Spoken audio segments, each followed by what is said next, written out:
நபிகள் நாயகத்தை தாண்டி நீங்கள் என்ன கலாச்சாரம் எல்லாம் கொண்டு வருகிறீர்களோ, இன்னைக்கு ரசூலின் தடத்தை விட்டுட்டு வேற தடம் போகிறீர்கள், மாறுகிறீர்கள். அந்த மாறுகிற பாதைக்கு அறிவார்ந்து ஏதாவது சொல்லுங்கள்.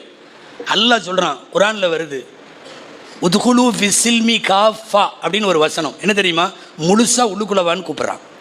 ஏன்னா நிறைய பேர் இங்கே ஒரு கால் அங்கே ஒரு கால் வச்சுக்கிறாங்க.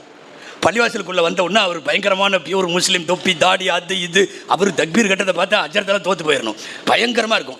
வெளியில் போனால் அவருடைய ட்ரெண்டே வேற, வாழ்க்கையே வேற. இஸ்லாத்தை பள்ளிவாசலுக்குள் மட்டும் என்று புரிந்து கொள்ளுகிற பசலித்தனம் இது. இது மோசமானது. இது மோசமான புத்தி. இஸ்லாம் பள்ளிவாசலில் மட்டும் இல்லை, இஸ்லாம் வீட்டில் இருக்குது, இஸ்லாம் கடையில் இருக்குது, இஸ்லாம் கல்லாவில் இருக்குது, இஸ்லாம் மனைவி வீட்டில் இருக்குது, இஸ்லாம் மக்கள்கிட்ட இருக்குது, எல்லா இடத்திலும், கடைவீதியில் தொடங்கி கபரிஸ்தான் வரைக்கும் இருக்கிறது. நான் என்ன புரிஞ்சுக்கிறேன் தெரியுமா? பள்ளிவாசலில் வந்தால் வேற முஸ்லீமு, வெளியில் போனால் இவருடைய ட்ரெண்டு அது இது, இவர் கொண்டாட்டம், இவங்க நடத்துகிற கல்யாணம், இவங்களுடைய விசேஷம், செலிப்ரேஷன் எல்லாம் வேறு. அல்லாஹ் கூப்பிட்டு சொல்கிறான், உதுகுலு ஃபிஸ்ஸில்மி, முழுசாக உள்ளவா. இப்படி ஒரு கால் அப்படி ஒரு கால்லாம் வராத.